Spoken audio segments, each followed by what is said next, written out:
What's up and welcome to Idle Insights, a show where each week I, Treavor Bettis, talk to interesting people about idle champions and Dungeons and Dragons. And joining me this week is Andrew Ferguson and Erika Cole. Hello!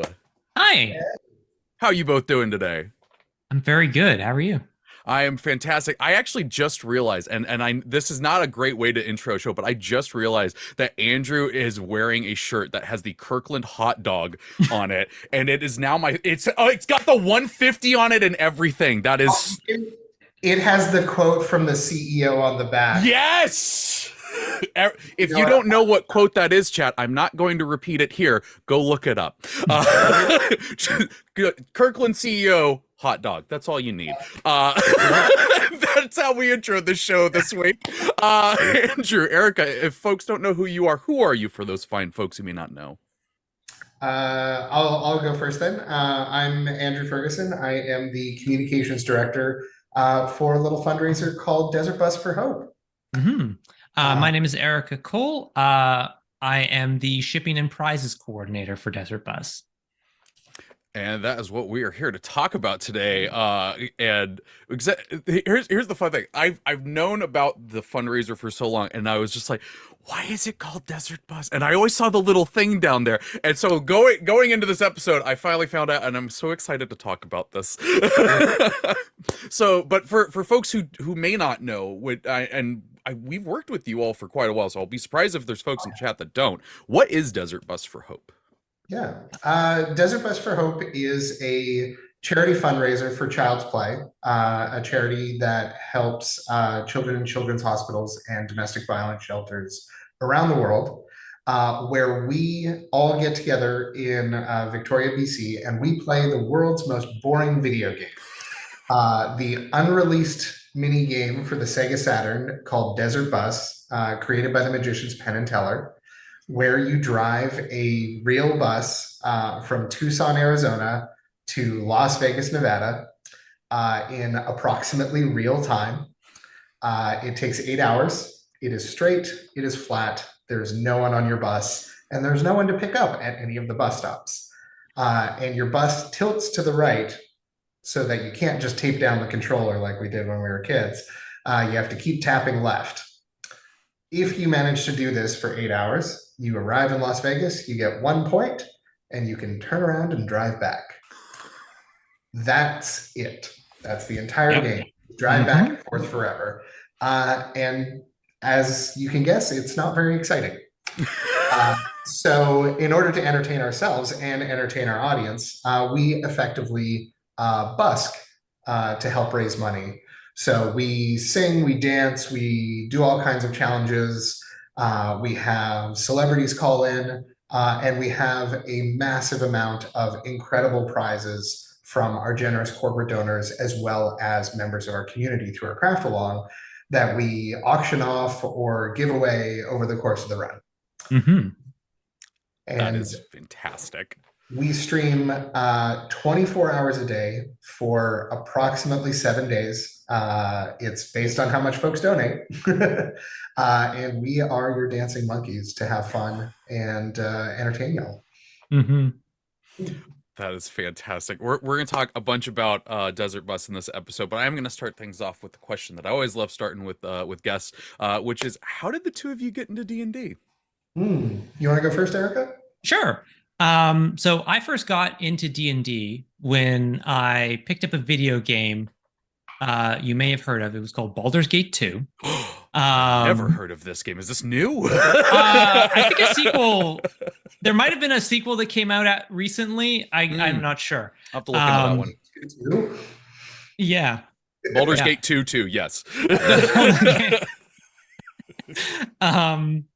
And that was my intro to Dungeons and Dragons. Obviously, like by that point, it was sort of one of those games. It's like it was part of the culture. I knew what it was, the role-playing game. I had heard of it, but never played it.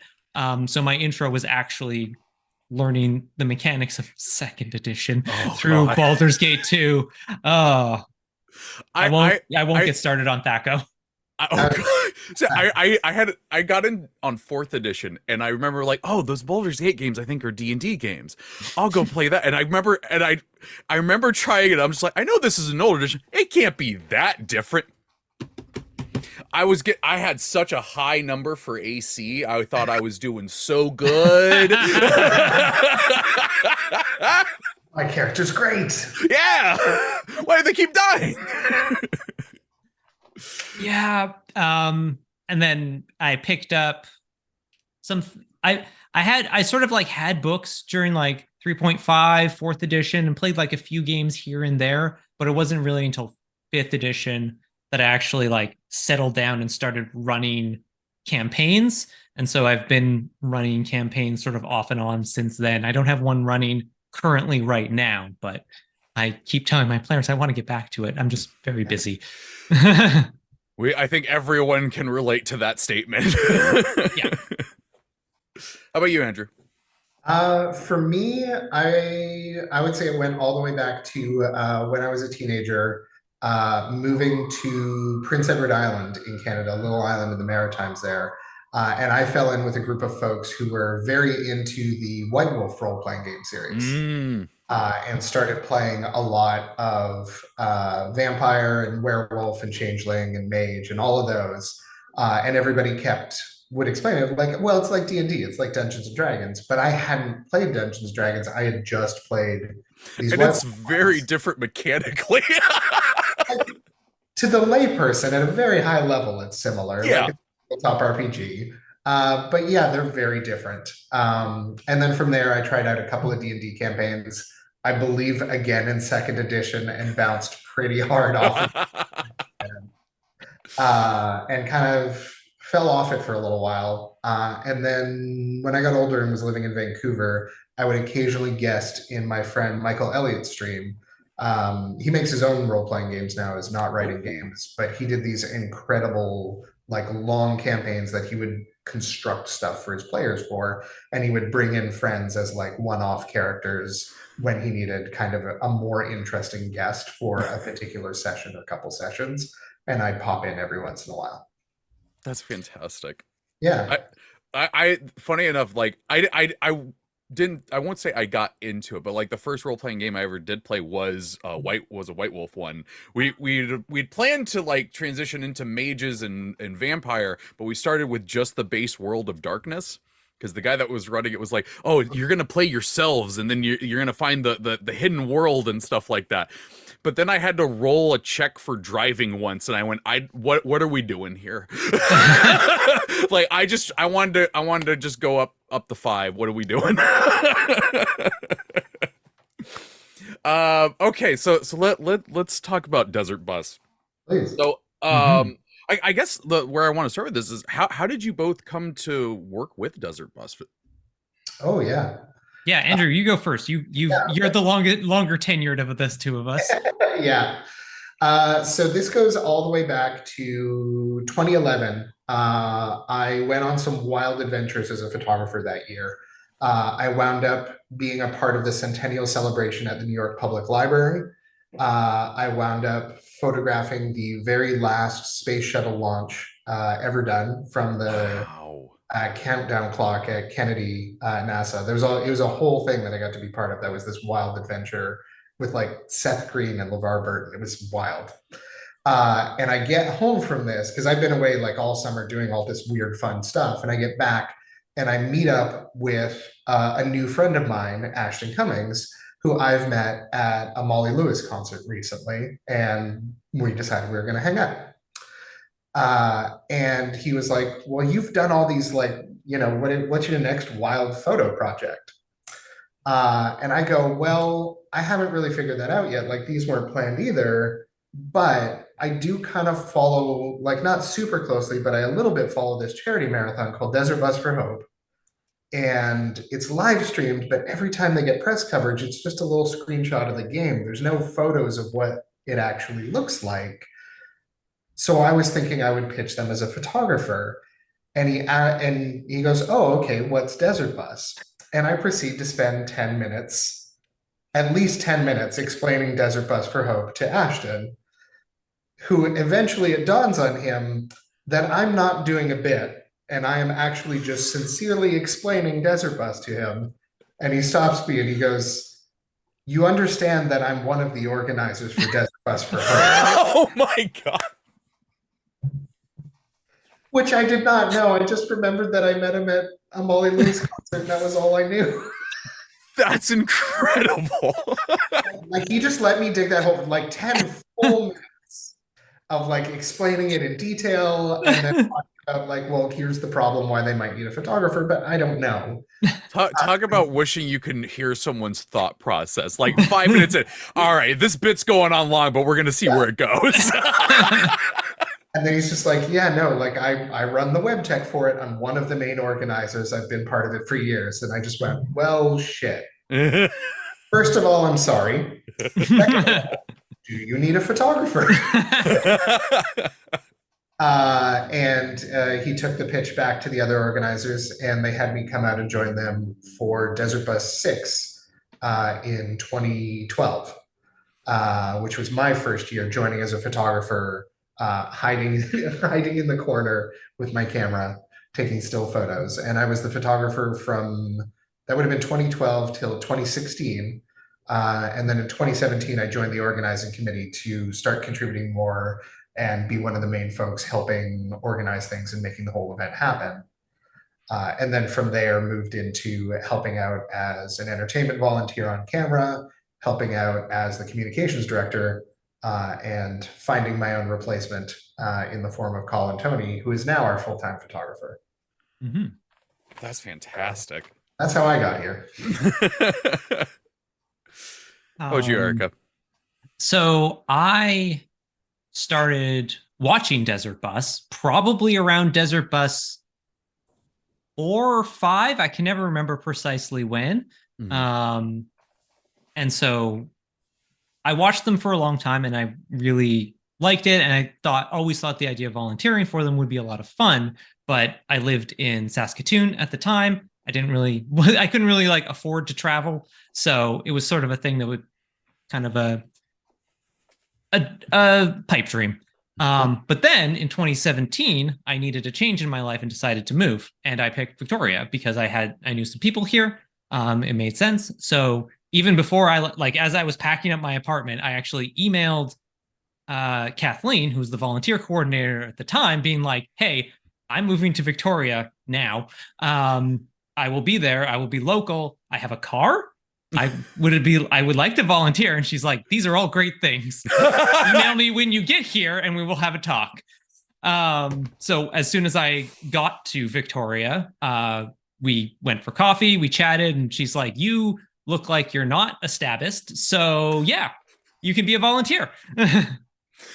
I got to play D&D with Kathleen last year, and I can perfectly hear her saying those words. And then I started just as a site volunteer, which is these are the people that maintain all of the just the venue. They clean everything up. They keep it clean. They handle all of the food. They'll do odd tasks if we need an extra person to help out with something, that sort of stuff. And then I guess I made a good impression because for the next year, the then prize coordinator, Ashley, was looking to step down from the role. So she started training me to take on the role of prize coordinator. So I did that for 2018, and then 2019, I took over as the prize coordinator and joined the organizing committee as well. And I've been doing that ever since. Ooh. I had it in a different spot, but I feel like that is a good segue into revealing one of the prizes that we had talked about. Yeah. We got some special images here. Do you want to talk about what this prize is? Before we get into that, I should set up sort of exactly where we get our prizes from. Oh, I think. Yeah, go for it. Yeah. So we sort of have two main streams. We get a lot of donations from corporate sponsors, companies that we reach out to, ask if they want to donate product to help us out. Wizards of the Coast is one of our big perennial sponsors every year. We get a lot of specifically Magic product from them. But a lot of our prizes, actually about half of our prizes, come from members of our community. We run what is called the Craft Along, where people will pitch us on ideas. I will pick, an amount that I think will make good prizes, and then people make those prizes over the summer. They donate them to us, and then we auction or give them away. So the prize we have here is one that comes from the craft along. It was made by a fantastic crafter named Joanna Isles. And so her specialty is needle felted sculptures. And it boggles my mind what she comes up with every year. This is a needle felted version of Xanathar the Beholder. And I love that picture. Picture's got to become a meme. It oh has God. to. It's so good. And so this is one that we are going to be auctioning off. This is going to be a live auction. That's how we do. We do a very small number of live auctions every year. But this one, if anybody really wants this, the auction for this is going to be on November 17th during the run at 7 p.m. Pacific time. So that's Friday, right? It's the Friday. Yeah. So little over 2 weeks from now. Actually, Erika, would you be willing to explain? You touched on the live auctions there. It might be helpful for folks who aren't familiar with Desert Bus to explain like the 3 different categories we have for our prizes. Because while we do have like these high-end live auctions, there are also ways for anybody watching, even if they're only able to donate a small amount, to win some pretty incredible stuff. This is true. So there's 3 sort of ways that we do them. There are the live auctions, which are usually are very fancy items. These are your standard, going once, going twice, live bid style auctions, what you expect. We do silent auctions. These are ones that are, that's a public highest bid silent auction. It runs for 8 hours, and whoever has the highest bid at the end wins. Pretty straightforward. And then we also do giveaways, and this is the majority of the prizes that we have. For these, we will have usually a smaller item, and we will set a donation value for it. Usually something like $5.01 or something like that. And anybody who donates that amount or a multiple of that amount is entered for a chance to win that prize. So, if I may, Erika, just a minor question here. You mentioned that those are usually smaller items. Sometimes they're smaller items. Sometimes. We have done like uncut sheets of magic cards as giveaways. Oh, you have 6 of those this year. 6. We've done, I can't remember if we did it for the particular item that you were referring to earlier from your profile picture, Erika. Oh, the Buster Sword. The Buster Sword was a giveaway. Yeah. Life-size steel Final Fantasy VII Buster Sword. We also gave away a life-size steel Master Sword from the Legend of Zelda. Yes. We've given away Destiny replica weapons and massive Gundams and like boxes and boxes of magic cards and all kinds of things over the years. And we haven't fully revealed our prizes yet, but I think that was the first time we've showed off the Xanathar. But I know there's also, I know. I think Jo has showed off some pictures of it on her own profile, but this is the first time that we've shown it off for us. But like if you go over to desertbus.org right now, you can also see the previews for some needle felted Sandman art from the recent Netflix series, as well as a Dune themed wall clock.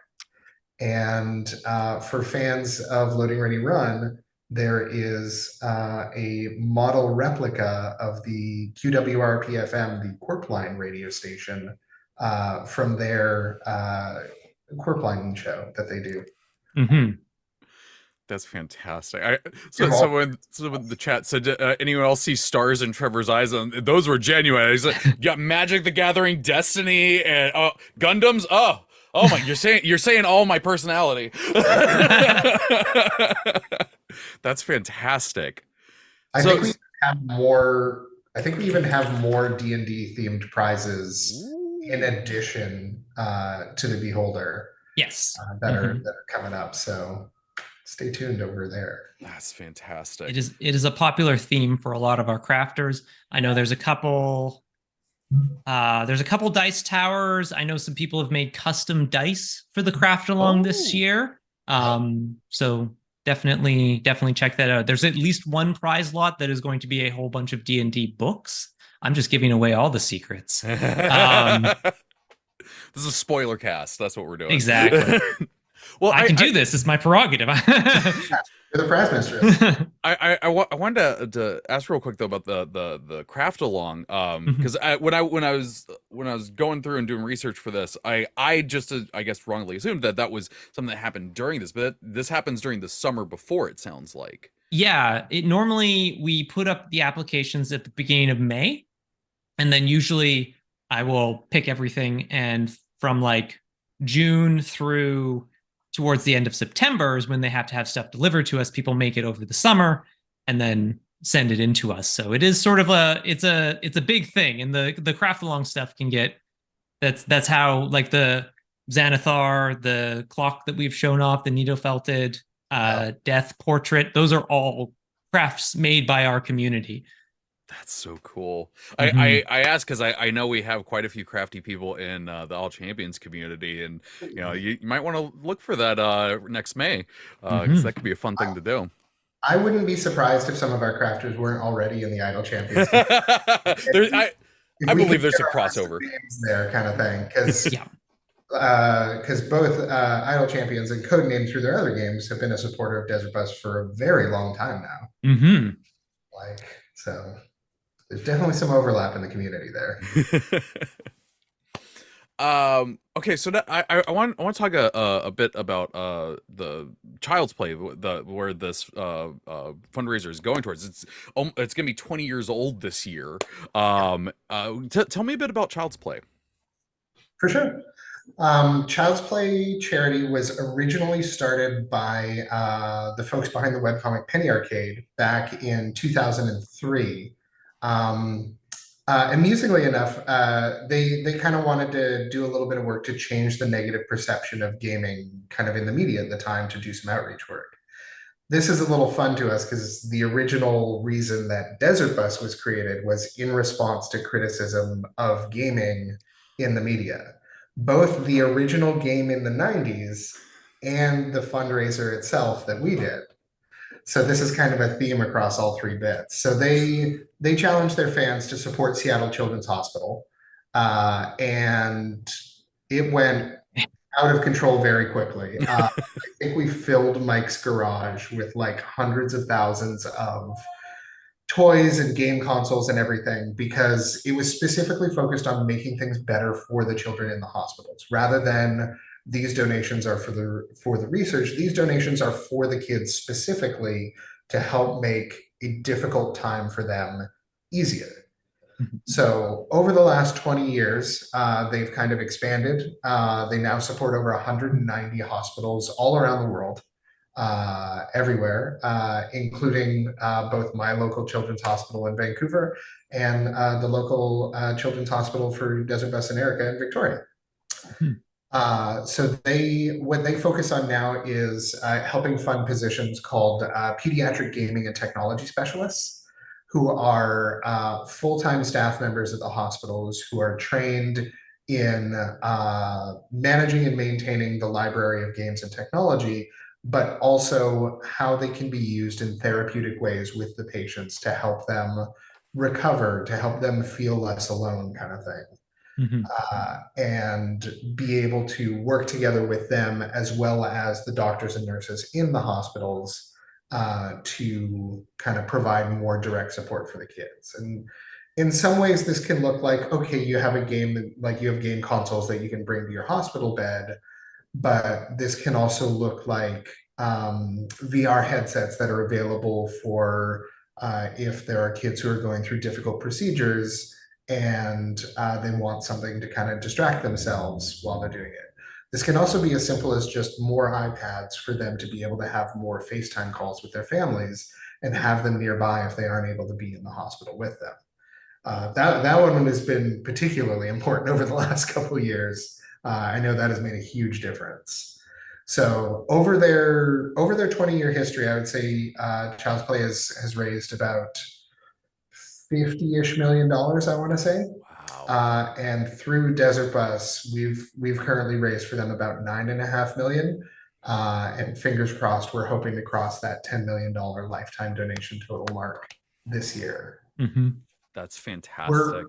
We're actually also, for the first time, we're going to have one of the pediatric gaming and technology specialists at Desert Bus. We've had Child's Play as guests in the past, but we've never actually had somebody from the hospital who's worked directly with folks in person at Desert Bus. And we're going to have that this year as one of the guests from Child's Play. Garrett Goody, who worked at Seattle Children's, is going to be coming up to join us in person. That's so cool. I'm excited to have Garrett because he is going to be spending some time on my shift, which is Alpha Flight, and possibly we're going to be playing D&D with him, if depending on when that ends up getting scheduled. Yeah. But we are planning to do a D&D one-shot session. Heck yeah. And I got to spend some time with Garrett back just before PAX at the end of August. Child's Play did a conclave at Seattle Children's, and I went down for that. And we spent some time together and got to see kind of like firsthand how all of this works and kind of what everybody's donations from Desert Bus help enable. And it was an incredible experience. It was a very emotional experience for me, but it was also really nice to spend time with Garrett, knowing that because he was likely going to be the person that we were going to ask to come and visit, but like I think we hit it off within like 5 minutes, where it was like, okay, cool. What what kind of chaos are we going to get up to? Like, you're great. That's fantastic. Yeah, I pulled up the number exactly because it's so dang impressive. $9,480,844.21 raised through Desert Bus. Incredible. I did want to ask specifically, how did it feel that first time y'all crossed 1 million during one Desert Bus? I wasn't there for that. That was before. Oh no, the first time we got 1 million in one Desert Bus. So that's an interesting story. The first time we raised $1 million for Desert Bus was in 2020, but during the actual run, we got a little under $1 million. It was like 970,000, something like that. But then once we've calculated all of the money we got from merch sales, which we also do during the run, that pushed us over $1 million. And we're like, we raised $1 million. We should do something for that, something to celebrate. So we did like basically a 1-hour Desert Bus in January to celebrate, where we got all of the entertainers back, all of the shifts together, and we like speed ran Desert Bus, where each shift was 15 minutes long, and we just did an entire Desert Bus in 1 hour. Oh my gosh. Yeah, that was fun.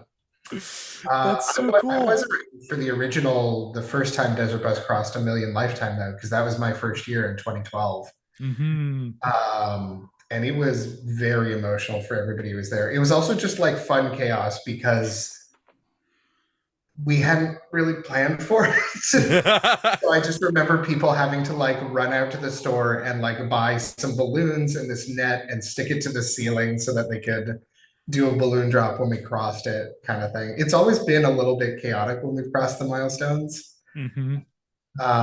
Sometimes it happens in the middle of the night. So that's always, The $2 million one lifetime is the one that will live forever in my memory, because that was the one that happened at I think like 5 or 6 in the morning. I'm a photographer. I've been there for like way too long. I think I'd been there for like 14 or 16 hours that day. Okay, and I was staying late because I was hoping we were going to hit it. And once it became clear it wasn't going to happen, I was like, okay, I'm going to go to bed. I'm going to get some rest. Here's my phone number. Like, I don't want to miss this major thing. I want us to get photos of it. Call me if this happens. And I get about 3.5 hours of sleep. And my phone rings. And I pick up, and I'm just like, hello, hello. And I just hear, it's happening. Get down here. It's happening. Oh, God. Okay.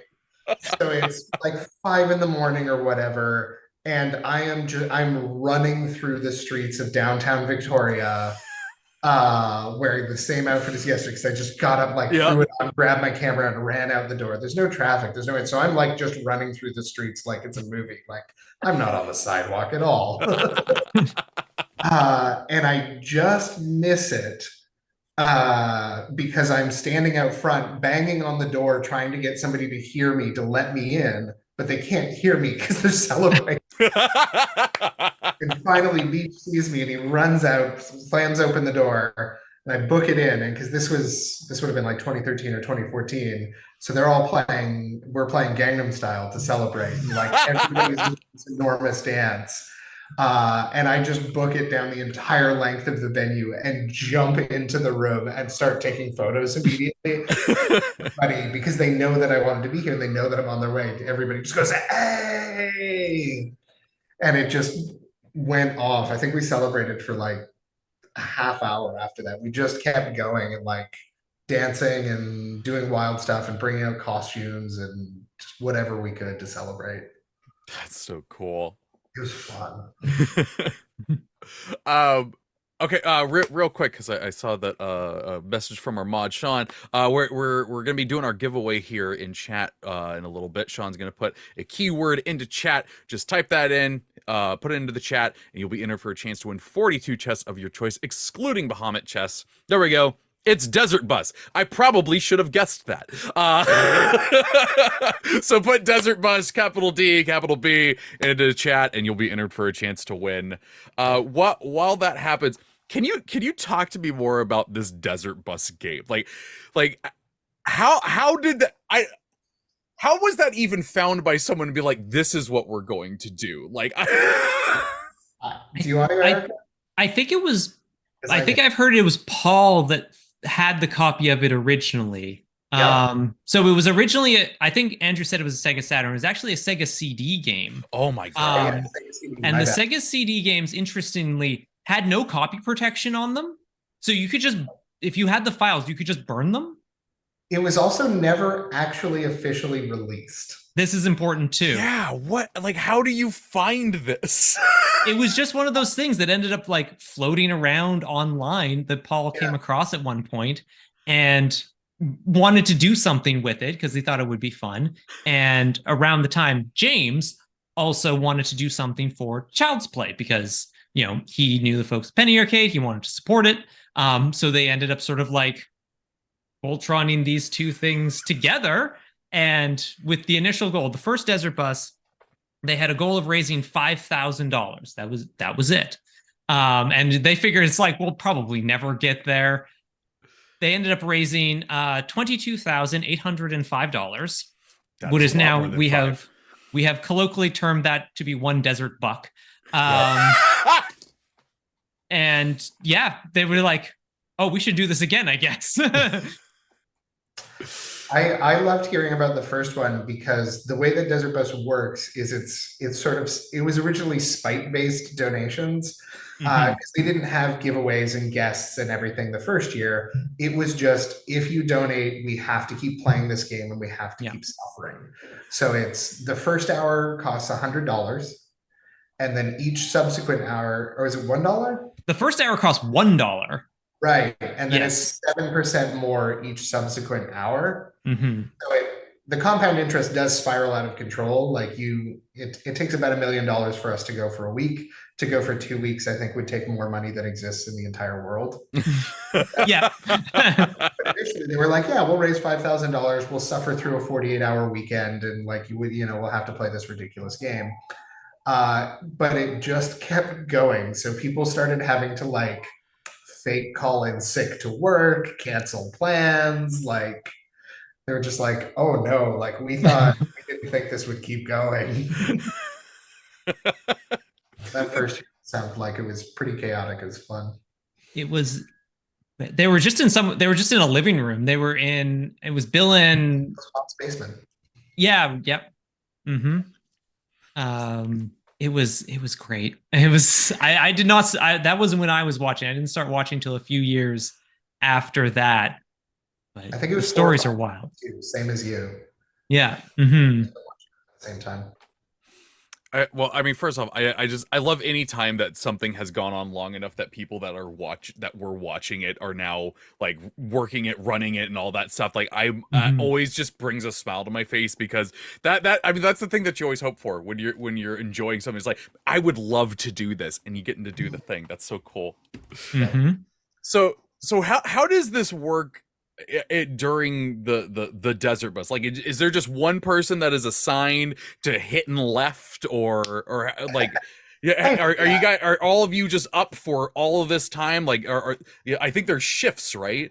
Yes. There are, yeah. So initially, in the very early years, it was much more chaotic, and it's now sort of stabilized. So the stream, the Desert Bus live stream that we do to raise money, runs 24 hours a day, and we've divided that into 4 separate shifts. From 6 a.m. to noon is Dawn Guard. From noon to 6 p.m. is Alpha Flight, which is, there we go, Erika shift. And from 6 p.m. to midnight is Night Watch, which is the shift I'm on now. And then midnight to 6 a.m. is Zeta shift overnight. So every 6 hours, a new cast of entertainment volunteers rolls in, along with a lot of our off-camera support staff as well. So our broadcast engineers, our comms folks handling social posts, our stage friend helping vet challenges, the site volunteers helping keep everything in order, like Erika mentioned earlier. We all kind of basically rotate every 6 hours, and a whole new crew comes in with new giveaways that they're going to be doing, and new different comedy bits or ideas that they have, different like vibes a little bit to the various different shifts. Erika pointed out that Alpha Flight is definitely that's the one that has the most D&D folks on it, I think. Where there are a number of folks who are incredible, like professional, like actual players, as well as DMs, and they do some fun stuff. This year we have 3 actual professional voice actors on shift this year.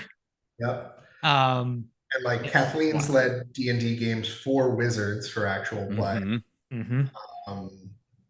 And there's, who else is going to be? You're going to have Jacob Burgess. Jacob Burgess is on. We have Andy Cowden, Mikey Newman, and me. Yeah. I'm actually going to pull a question that we got, which was is from Jamek Unyielding, that says, question, any teaser for the Desert Bus D&D game this year? No. it is still very much in the works. That's 9 days currently, I think I can say that Jacob is probably going to be running it, but he is currently in not America. So trust me, I understand that. I am running a charity game on Saturday, and I'm like, I'll write that soon. Get around to it. Yeah, it'll have some time that morning. It'll be fine. It'll be fine.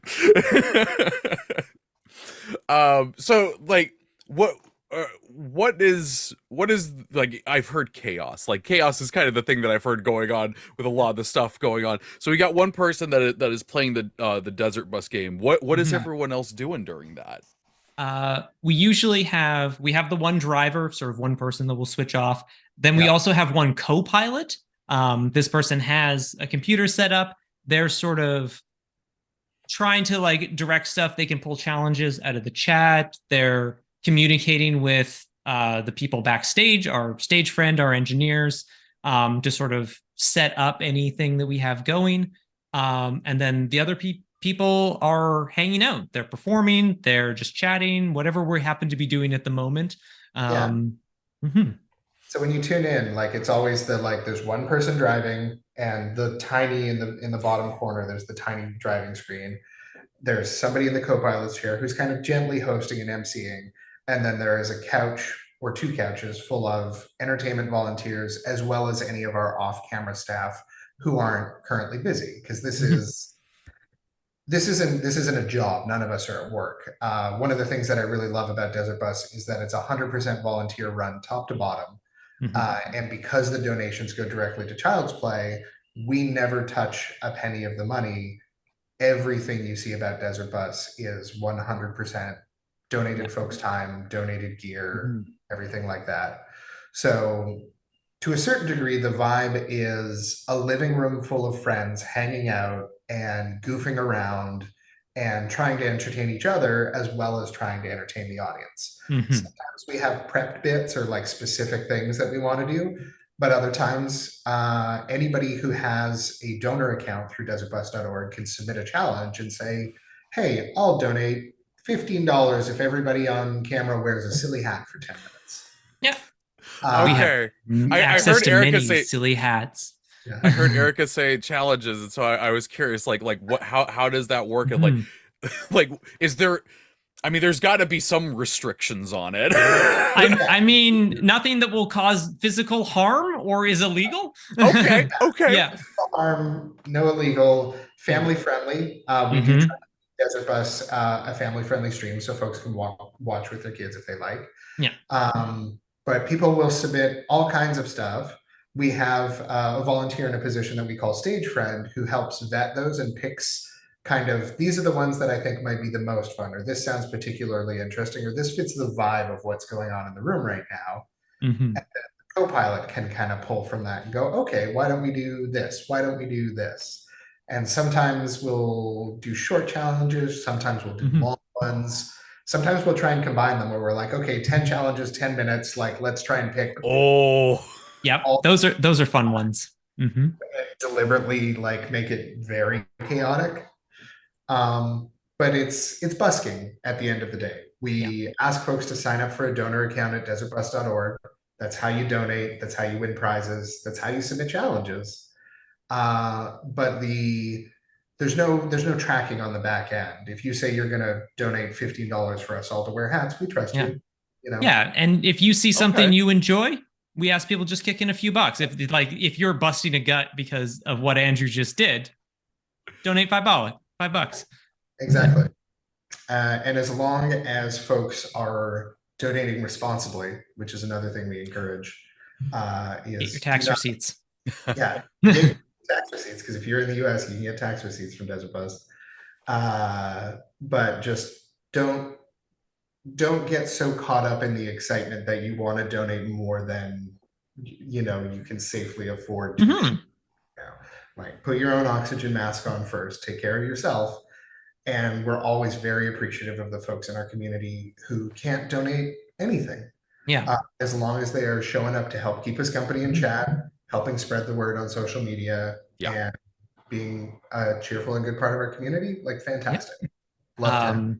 We will often do giveaways that are based on like an art challenge where we will we have a set of shirts. We have shirts that are produced by Fangamer every year. This is the one from last year. And so we do giveaways for those over the runs, and we usually do those as art challenges where we ask the community members can submit art during the shift of whatever topic the people on shift come up with, and we will pick the one that we like the best, and they'll win a free shirt. That's awesome. It shouldn't be like any kind of surprise. I think y'all have been doing this for so long that you have all of these ways for people to donate and participate and stuff like that. It's just it feels like there's something there for everyone, and I genuinely love that for this going towards such an amazing cause. Y'all are just knocking out of the park. We're getting towards the end of this episode, but I did want to ask, and Andrew, I know you said something similar to this earlier, but I wanted to ask you, what is y'all's favorite moment or memory from Desert Bus for you? Oh, that's an interesting question. I mean, just walking, like, because I had watched for so long, just being a volunteer, I met everybody beforehand, but then, on my first shift, because I came in from work because I just moved to Victoria. I just got a job. I couldn't take time off. So I had set up my work schedule. So I worked until like 6 p.m. and then immediately drove to the moon base and did Desert Bus until midnight. So we did the same kind of thing, because my very first year, like, I knew nobody but Ashton, and I showed up like 30 minutes before the start. And they were just like, yep, this is your corner, we'll explain it to you later. But like, just walking, being able to like just go out on stage, because I was a site volunteer, and it's just like, hey, there's space on the couch, you want to go sit down for a minute? And just being able to do that, that's always Um, always been very like that'll always stick in my brain. Um, That's fantastic. That's a good yeah. one. For me, I don't know that I'm ever going to be able to top my first driver intro. I think that is my No, core nor memory. should anyone try. What? What happened? So now we do more of a shift-based thing, but it used to be in the previous years, it was somebody's driving shift. It would be one person's job to drive the bus for 12 hours straight. Uh, Oh. oh, this was they used to do 24-hour shifts. They stepped back. Ooh. Uh, and when they did that, after a couple of years, they started accumulating wrestling intros, basically. Because a lot of folks at Desert Bus are wrestling fans. If it's Mhm. your shift, you can do like a fun special intro. So, like in some cases, people would ape actual wrestling intros. I remember one memorable year, Graham brought in a scissor lift that was a reference for a wrestler whose name I'm blanking on at the moment, but I'm sure Oh Chad. God, I know. I can't remember his name either. Yeah, he had the leg. Glorious. Oh, I Glorious. Yeah, that was the yes, song. yes. So when I joined the organizing committee in 2017, I also became one of the entertainment volunteers and I got a driving shift. So I got to have an intro for the first time. And because I'm the kind of person who really likes going big, going home is boring. I decided that I wanted my driver's intro to be a replica of the Saturday Night Live intro. So, like if you've ever watched SNL, like it's all the footage of like the various comedians like around town kind of goofing off and Oh stuff. my God. So Yeah. we went around Victoria with all the folks who would be around during my shift and like photo and did a bunch of like little B-roll videos of all of us goofing around at night. Sent it off to our friend Jason Chinook, who is an incredible video editor who made like a like shot for shot. It looks pitch perfect for the SNL intro. And SNL always has a musical guest, right? Yeah. Always a musical guest. So I figured, why don't I bring a musical guest? And I got in touch with a Balkan marching band called Busan Busan, and I brought an entire marching band into the studio for my driver intro. Oh my God. So it's my shift starts and it cuts to like they're like, oh yeah, Andrew, you're about to do your shift, and I'm chatting with Graham for a minute, and I get to do that. And live from Victoria, BC, it cuts to my video package, and then it comes out of my video package, and I'm walking through the moon base with a marching band behind me, Oh my going on God. stage. That So is incredible. that's gonna live in my brain forever. Like, Yeah, that should. it was great. And like Oh man. my partner showed up as well, and they were all like done up in fancy costumes because one of them she makes her own clothes, and the other's a burlesque performer. So they had these incredible outfits, and it was just total chaos for a while. It was great. Oh man, that is I got to see if I can find an upload of that. That sounds I'll send you a incredible. link after. Okay, yeah, Yeah. please do. Please Yeah. do. I need to see Yeah. this. So I saw Um, someone in the chat also say someone reproduced the Evangelion intro one year. Alex did the Neon Genesis Evangelion intro one year, like the exact everything from the intro. mhm. God, we've done a couple of things with that. I think we didn't we end one of the streams one year with the congratulations meme? Like, I think that might have been the same year. it might have been the same Yep. year. Yep. Mm-hmm. There's been a lot of good intros and stuff over the year. Ian's done Yakuza ones.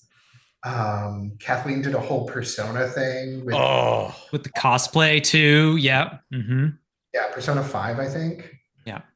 that's incredible. There is one of the great parts. We have a section of the community that is called the Video Strike Team. Yes. We have a YouTube channel. I'm not going to say the name because I don't remember exactly what it is off the top of my head. If Andrew could pull that up while I'm talking, that would be great. I think it's just Desert Bus for Hope. But what they'll do is while the stream is going on, they're constantly making notes about everything that is happening and will make video clips as YouTube videos to upload to there. Oh, And cool. sometimes it can be like, oh, this is a thing that happened earlier in the shift and is already up on YouTube. Yeah. It is impressive. So yeah, if you're somebody who's not familiar with Desert Bus and you're watching the stream and you're like, okay, I kind of get what they're talking about, but I kind of don't. Just look for Desert Bus for Hope on YouTube. Our video archive goes back to earlier than either of us joined. So 100% of the run clipped up into different like interesting bits is all on there going back to some of the earliest days. Yeah. There's videos there from Desert Bus 1. I had to look some cool. stuff up this year, so I was going through it. So you could find my entrance. You could find Erika's first appearance on camera. You can find previous D&D related giveaways, or like even last year's D&D stream, because you did a D&D. Last 2 years, 2021 and 2022, Alpha Flight did actual full campaigns where every day we played D&D for an hour. All of that is up on the YouTube channel. Yeah, my intro. Yeah, my first one is probably on there because that's one of the things that the VST does. They will make a video clip for everybody's first appearance on camera. That's so cool. Lauren just dropped the YouTube link into chat for everyone. I just went and subscribed myself off that link. So they also, the VST, like I said, they make notes of it and they save all of their spreadsheets going as far back as they have existed. I had to go and look up when a prize was given away and how much it raised and who won it from Desert Bus 5, which was in 2011. And it was in the spreadsheet. I could go and look it up. Yeah. The sacred texts. Well, unfortunately, we got to start wrapping things up because we've got a show coming up after this. But thank you both so much for taking the time to talk with me today about this, and honestly, for doing Desert Bus. This is an incredible thing, and I can't wait for myself and everyone else out in chat to go support it later this month. If folks wanted to find the two of you on the interwebs and what you do, where could they do so? So I have a Blue Sky account, Erika Cole. I stream on Twitch Tuesday, Thursday, and Saturdays. I'm currently not streaming because I'm very busy planning for Desert Bus right now. But I will be back to that. It is Erika Cole on there as well. Andrew. I can be found on Mastodon as @andrew@xoxo.zone. And I can also be found on Blue Sky, but I don't think I can say my handle on this stream because I swear in it. No. That's fair. Which I realized earlier today when my my deputy comms director asked me about that. Was like, hey, wait a second. I was like, but the more important thing that you can find is Desert Bus itself. Which is on Mastodon as @DesertBus @kind.social. On Blue Sky is @desertbus.org. On Instagram is Desert Bus for Hope. On Twitter as @DesertBus. And on Facebook as @DesertBus for Hope. Yeah. And on Twitch. And on Twitch. Is Twitch where like it happens, or is there? Yes. Yes. Okay. Our twitch.tv/DesertBus channel is where it happens, but on our website, desertbus.org, once the run actually starts, which this year's Desert Bus is going to be starting at 2 p.m. Pacific on Saturday, November 11th. So just over a week from now, we're going to be kicking things off at desertbus.org or twitch.tv/DesertBus. Fantastic. Chat, I hope you all are there at some point during the run. I know I will be. But again, thank you both so much for taking the time to talk with me today. Cannot wait for Desert Bus, but that's going to do it for this week's episode of Idle Insight. So until next week, take care of yourself.